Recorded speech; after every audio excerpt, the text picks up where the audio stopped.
You feel fine. No pain, no symptoms, but deep inside, one small pill you take every morning might be quietly pushing your kidneys toward danger. After 60, your body changes. Not suddenly, but gradually, softly, silently.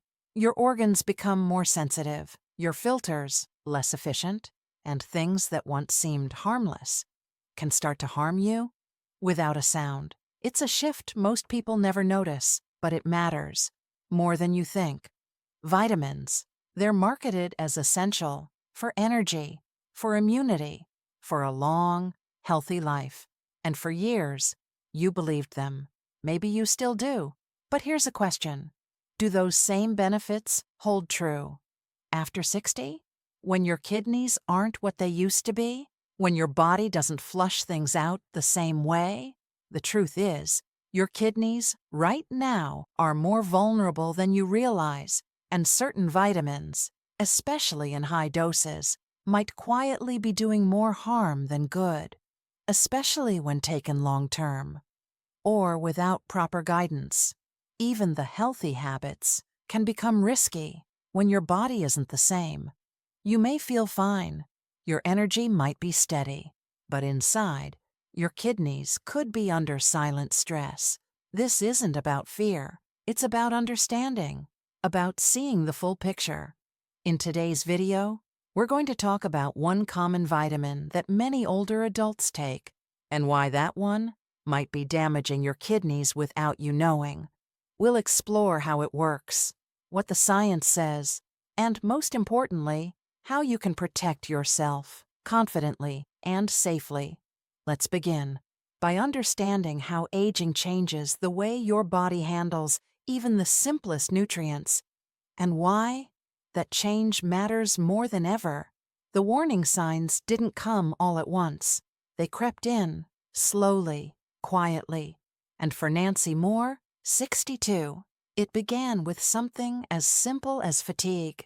She felt more tired than usual, but she kept going. She blamed the weather, maybe dehydration, maybe age. Then came the swelling, her ankles, her hands, even her eyelids.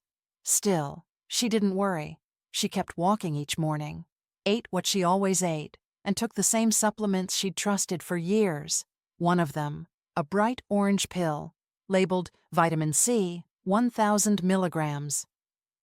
Nancy believed in staying proactive. She wanted to protect her immune system, especially during flu season. She'd heard vitamin C was essential, so she made it a habit. Every single day, more must be better, right? But something was building up inside her, something she couldn't see, something even the doctors missed. 2 months later, she collapsed, right there at home, and nothing prepared her for what came next. In the hospital, her lab results stunned everyone. Her creatinine was sky high. She wasn't urinating. Her body was shutting down. Her heart slowed. Her temperature dropped. She had no diabetes. No infection. No high blood pressure. Nothing that explained this sudden storm. So the doctors kept digging, test after test, until finally, a kidney biopsy gave them the answer. Oxalate nephropathy, a condition caused by sharp oxalate crystals damaging the kidneys from the inside. And the source? That daily vitamin C, the one she thought was helping.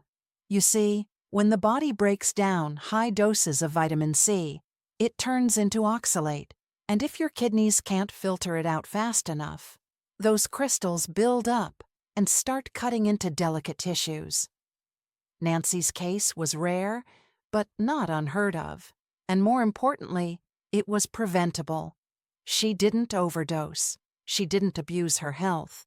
She simply trusted something that once seemed safe, and that's why her story matters. Because after 60, even good habits can carry hidden risks. Up next, we'll explore why aging kidneys are more fragile than most people realize, and how nutrient processing changes with time, in ways few of us are ever warned about. As we age, everything slows down. Gently, gradually. The heart beats a little softer. The muscles take a little longer to recover. The eyes don't adjust quite as fast in the dark. But among all those changes, few are as quiet or as important as what happens to the kidneys. Those two small bean-shaped organs, they work tirelessly, filtering over 50 gallons of blood every single day, removing waste, balancing fluids, cleansing what the body no longer needs. But after 60, that system begins to shift. Not because you've done anything wrong, but simply because the body has aged. Even if you feel perfectly healthy, even if your energy is strong, your kidneys might not be filtering as fast as they used to. There's something called glomerular filtration rate. It's a way doctors measure how well your kidneys are working. And after 60, that number tends to drop, slowly, year after year. Most people don't notice it. There's no obvious symptom, no loud alarm, but the change is real, and it matters. Because when that filtration slows, the kidneys have a harder time clearing out certain compounds. One of them is oxalate. Oxalate is what your body turns vitamin C into when you take it in high doses. And here's the issue. Your body can't break down oxalate on its own. It depends entirely on the kidneys to remove it. But if your kidneys are already slowing down, if hydration is low, or if you're taking too much vitamin C, oxalate begins to build up. It doesn't cause pain. Not at first. But inside the kidney tissue, tiny crystals begin to form. They irritate, they scar, and over time, they can cause serious, even permanent damage. This isn't like a kidney stone, sharp, painful, impossible to ignore. No, oxalate damage is stealthy. It can take weeks, even months, before symptoms show up. And by then, the damage is already done. And yet, many older adults still take large doses of vitamin C every day, thinking it's safe, thinking it's necessary. But the truth is, what your body could handle at 35 might quietly overwhelm your kidneys at 65. That's why understanding this shift is so important, because what once helped can start to harm, not because the vitamin changed, but because you did. Up next, we'll look more closely at vitamin C itself, when it supports you and when it slowly turns from friend to foe. Vitamin C has long held a special place in the world of health, a trusted ally, a household name, famous for its antioxidant power, praised for supporting the immune system, for helping absorb iron, for keeping your skin firm and vibrant. For decades, it's been the go-to remedy to fight colds, to boost energy, to feel strong and alive. But here's something we don't often hear. Dosage matters. And even more than that, context matters. The body only needs a small amount of vitamin C each day, just 75 to 90 milligrams. That's all. But most supplements on store shelves offer much more, 5, even 10 times that amount. Every single dose. In a younger body, the extra might pass through, flushed out in the urine, no harm done. But after 60, the kidneys don't flush quite as fast, or as thoroughly, and that changes everything. When taken in large doses, vitamin C is broken down in the liver. It turns into something called oxalate, a compound the body cannot break apart. It must be removed, solely by the kidneys, and when those kidneys are aging, that removal can slow. Oxalate begins to linger, then collect, then crystallize. Those tiny crystals, sharp and invisible, can damage the kidneys from within. They inflame, they scar, and over time, they can lead to lasting harm. This is where good intentions meet fragile physiology. You take vitamin C to stay well, to do something good for yourself. But your kidneys, they may see it differently. And the scary part? You won't feel it right away. There's no instant pain, no clear sign, just a quiet buildup, until one day, the damage is real. But this doesn't mean vitamin C is bad. Not at all. It means use it wisely. In fruits and vegetables, In oranges, peppers, broccoli, vitamin C is gentle, nourishing, safe. The trouble begins when it's isolated, concentrated, and taken in amounts your body can no longer handle.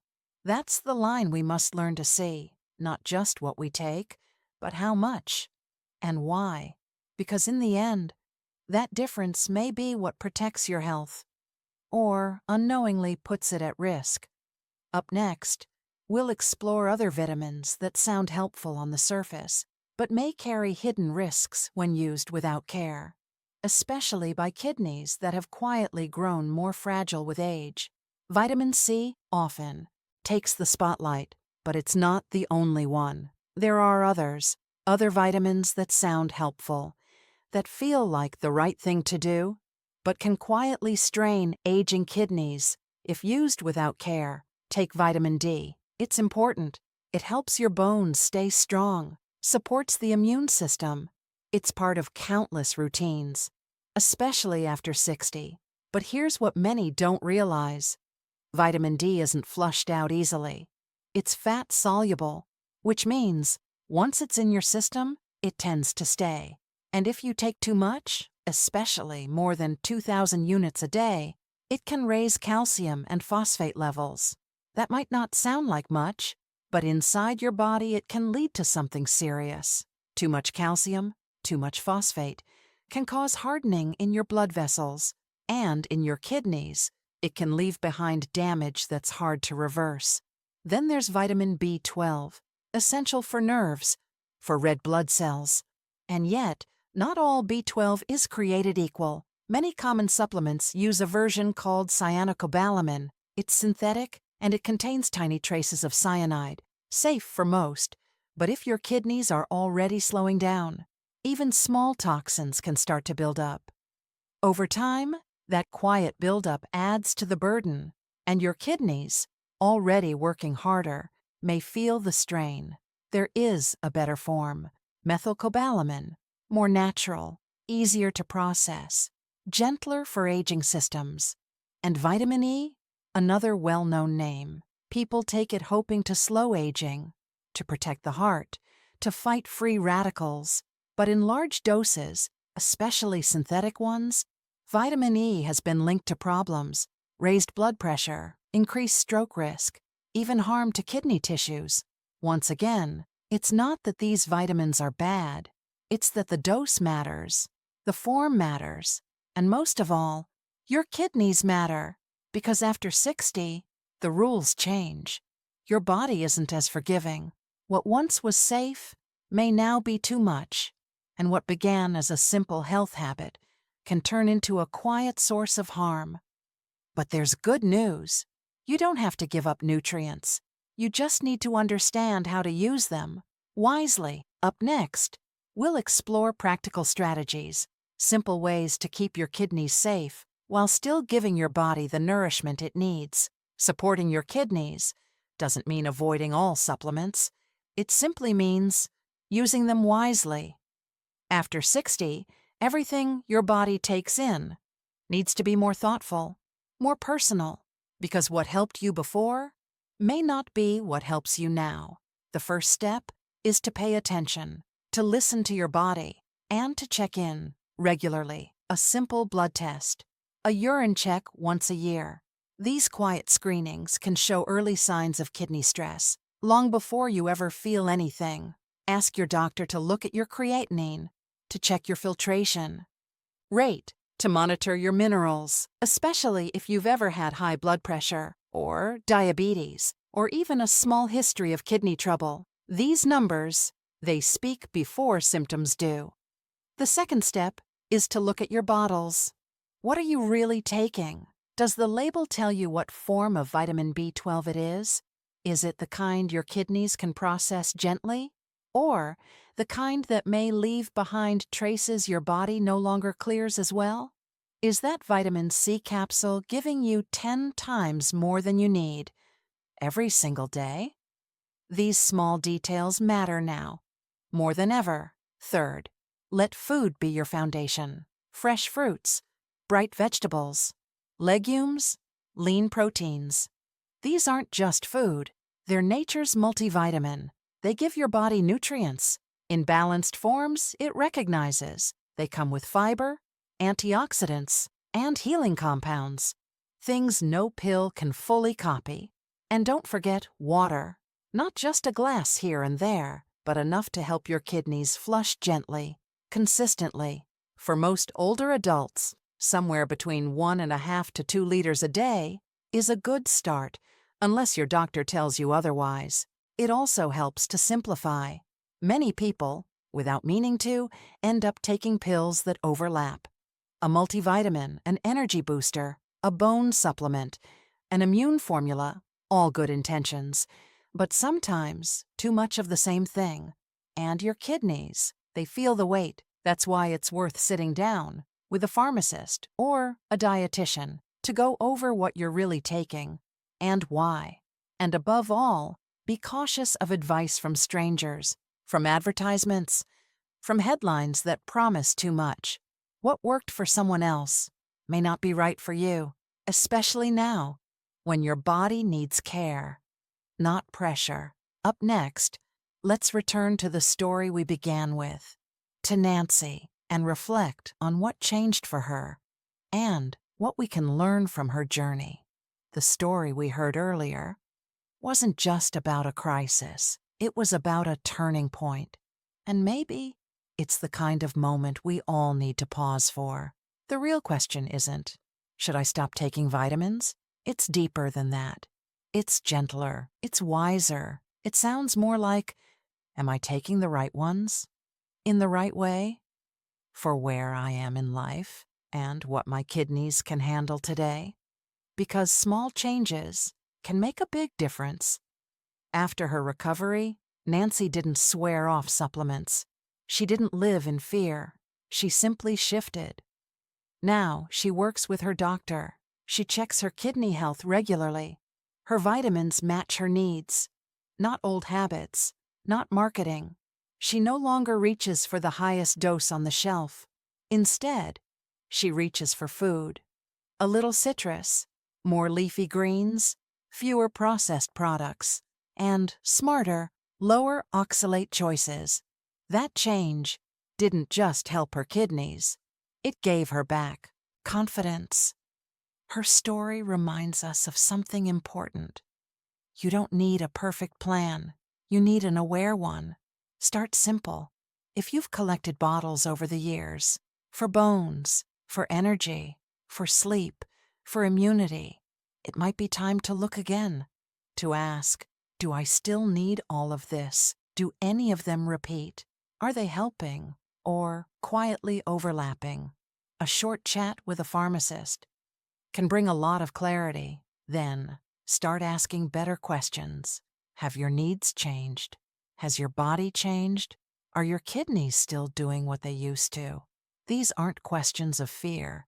They're questions of care, because prevention is no longer just about avoiding what's bad. It's about protecting what's working. And health after 60 isn't about fixing problems once they show up. It's about staying ahead of them with the right food, the right habits, and the right support. As we close, let me leave you with one thought. The small choices you make each day, the vitamins you take, the food you eat, the water you drink, they may seem quiet now, but over time, they shape the future of your health. Every day, we make choices. Some are so small, they feel like routine, like taking a supplement with breakfast, like reaching for the same bottle, the same dose, day after day. But over time, even the smallest habits shape the health we carry into the years ahead. After 60, awareness becomes our greatest tool. Not fear, not strict rules, just gentle, steady awareness. What you've learned in this video isn't here to overwhelm you. It's here to empower you. Your kidneys, they work in silence, filtering, protecting, day in and day out. They don't ask for much, just a little care, a little attention, and the kindness to listen when something starts to change. The goal isn't to avoid all vitamins, it's to choose them wisely, with clarity, with understanding. Because your body, it's not the same as it once was. And that's okay. Many older adults thrive. Not by doing more, but by doing what fits, what's thoughtful, what supports, rather than strains. So if you've been taking supplements out of habit, maybe today is the day to pause, to reflect, to ask, is this still what my body needs? Am I helping? Or just repeating? You don't need to change everything. Not today, not all at once, but one shift, one safer habit can make all the difference. Take care of your kidneys. They've been taking care of you for a very long time. And now, they're asking for a little care in return.